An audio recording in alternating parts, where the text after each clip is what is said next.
voici la police, ils sont en train de frapper des femmes. La police partout. On est là. On est là. On va sortir. Ils nous ont gazés, hein. Ils nous ont gazés. Ils nous ont gazés, merde. Les images que vous venez de voir, elles ont été tournées le 23 novembre. Ça se passe à la Halte Saint-Jean, la communauté Emmaüs de Saint-André-les-Lilles dans le Nord. D'un côté, la police qui s'est déplacée en masse et de l'autre, des travailleurs d'Emmaüs sans papier, en grève depuis 196 jours au moment où j'enregistre cette vidéo. C'est un mouvement inédit, il a pris de l'ampleur dans toute la région puisque 3 autres communautés Emmaüs se sont mobilisées, à Nieppe, Tourcoing et Grande-Synthe. Mais comment on en est arrivé là, dans une des assos les plus connues de France ? Travail dissimulé, racisme, traite des êtres humains. Dans cette vidéo, je vais vous raconter, avec Jérémy Rochat, le journaliste indépendant qui a révélé l'affaire sur Street Press, cette histoire qui ébranle Emmaüs. Déjà, Emmaüs, c'est plus de 70 ans de lutte contre la pauvreté en France. L'association a été créée en 1949 par l'abbé Pierre, un prêtre catholique qui a consacré sa vie à combattre les injustices. L'action la plus connue d'Emmaüs, c'est les boutiques solidaires où on peut acheter des produits de seconde main à petit prix. Et pour faire tourner cette grande machine, Emmaüs fait notamment appel à des compagnons. C'est des personnes précaires à qui Emmaüs garantit un hébergement décent, un accompagnement social et une allocation d'environ 350 €. Et parmi ces compagnons, certains d'entre eux sont sans papier. Mais à la Halte Saint-Jean, tout ne se passerait pas comme sur le papier.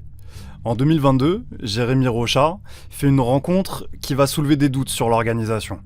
Le point de départ de mon enquête, c'est lorsque je rencontre un homme exilé, que j'appellerai Yacine, qui se trouve être à la rue, puis il vient d'être expulsé de son foyer, et il est à la recherche d'une communauté Emmaüs. Finalement, il trouve une place dans la communauté de la Halte Saint-Jean, à Saint-André-les-Lilles, qui lui propose de rejoindre la communauté en tant que bénévole, avant d'être admis comme compagnon. C'est plutôt une bonne nouvelle pour lui. Et en fait, ce qui m'interpelle, c'est que cette période d'essai s'éternise dans le temps. C'est-à-dire qu'au bout de 4 mois, il travaille toujours à temps plein, sans allocation, sans argent, sans être hébergé sur place. Et là, je décide de m'intéresser de plus près à cette communauté. Pendant des mois, Jérémy travaille sur le sujet. Et ce qu'il découvre est très grave. C'est un véritable système d'exploitation de travailleurs sans papier, jamais déclarés, et tout ça sur la base d'une fausse promesse. Au fur et à mesure de mon enquête, je rencontre plusieurs compagnons, 6 compagnons sans papier et une ancienne stagiaire de la communauté.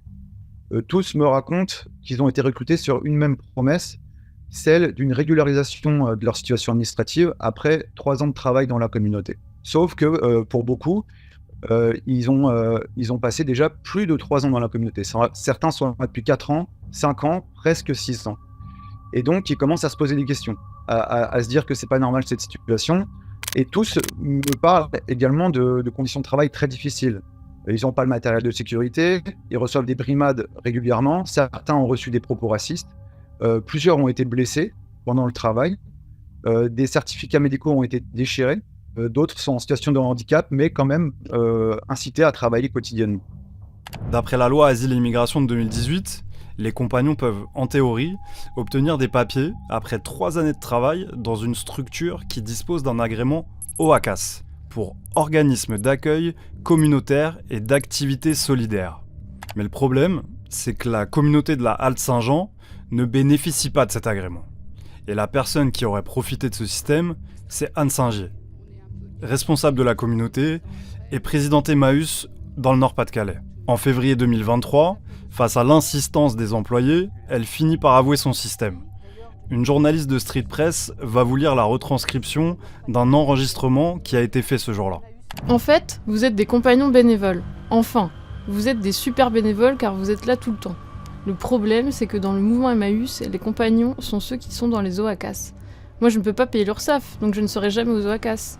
Les 3 ans, vous pouvez les retirer de votre tête. Cette femme, interviewée ici par France 3 en 2019, aurait fait vivre un calvaire aux compagnons. Et puis vous m'avez dit que vous étiez colérique, mais moi je vous ai pas cru. Vous m'avez dit si, je suis bouillante même, vous m'avez dit.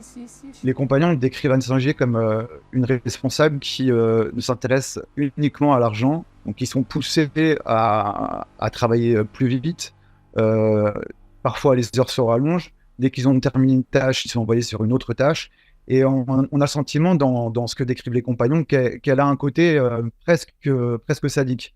Certains ont même reçu des propos racistes, notamment un compagnon elle a répété plusieurs fois qu'il devrait rentrer chez lui dans son pays, qu'il n'était pas capable de travailler. Pour que tout ça reste secret, Anne Singer n'aurait pas hésité entre 2019 et 2022 à virer plusieurs compagnons. Mais l'ouverture d'une enquête pour traite des êtres humains et travail dissimulé, révélée par Street Press, a mis un coup d'arrêt à ces agissements.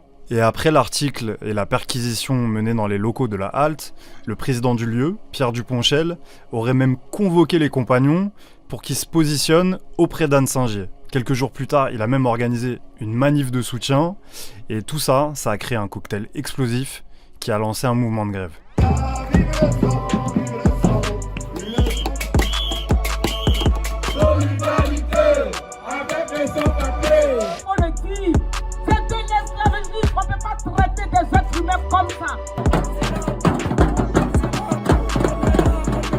À partir de là, le mouvement fait effet boule de neige.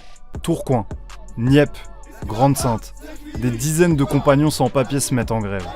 Ils demandent notamment à Emmaüs d'être reconnus comme travailleurs et à la préfecture de régulariser leur situation. On n'est pas là pour profiter du système, on est là pour travailler pour que nous aussi on a une vie digne comme tout le monde. Mais pendant tout ça, on n'a rien.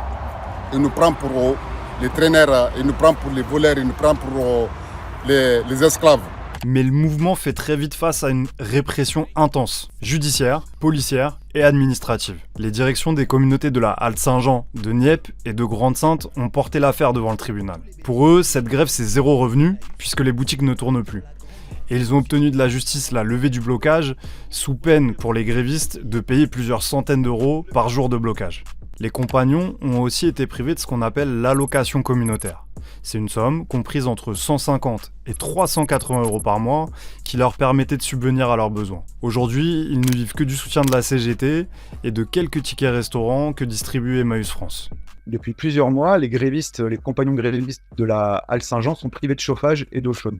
Eux considèrent que c'est une forme de répression de la direction. Et la justice, là, le 28 décembre dernier, a demandé aux propriétaires de rétablir l'eau chaude et le chauffage pour les grévistes. Comme je vous le racontais au début de la vidéo, la réponse policière a aussi été brutale dans cette affaire. Le 23 novembre, une quarantaine de policiers ont débarqué à 6h du matin à la Halte Saint-Jean. On peut voir sur ces images tournées par des compagnons que plusieurs d'entre eux sont gazés à bout portant. Voici la justice française. Sur une autre vidéo, on voit qu'un téléphone est cassé par les policiers. La situation est restée figée ensuite pendant 10 heures, pendant lesquelles les grévistes ont été empêchés de tout déplacement par les forces de l'ordre.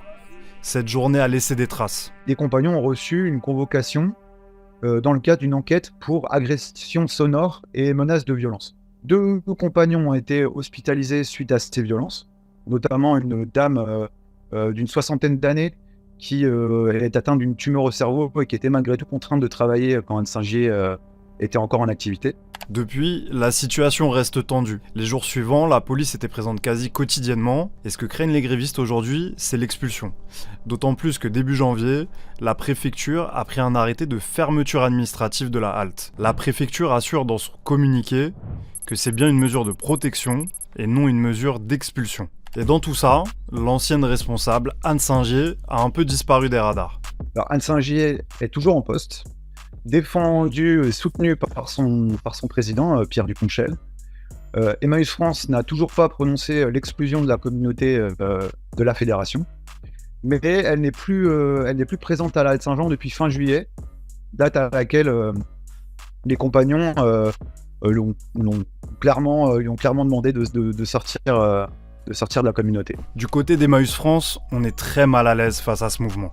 En octobre 2023, ils ont annoncé que des mesures disciplinaires pourraient être engagées à l'encontre des directions concernées, mais à ce stade, aucune décision n'a été prise. Sur l'intervention policière du 23 novembre, Emmaüs a précisé ne pas en être à l'initiative et a condamné les violences subies par certains compagnons.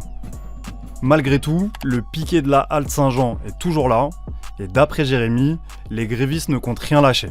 En tout cas, ce qui est sûr, c'est que ces compagnons n'ont pas l'intention d'abandonner leur lutte, parce que, comme ils le disent, ils n'ont plus rien à perdre. Ils ont, pour certains, perdu jusqu'à 7 ans de vie. Donc, ils sont bien décidés à continuer leur lutte jusqu'à ce que victoire se retrouver.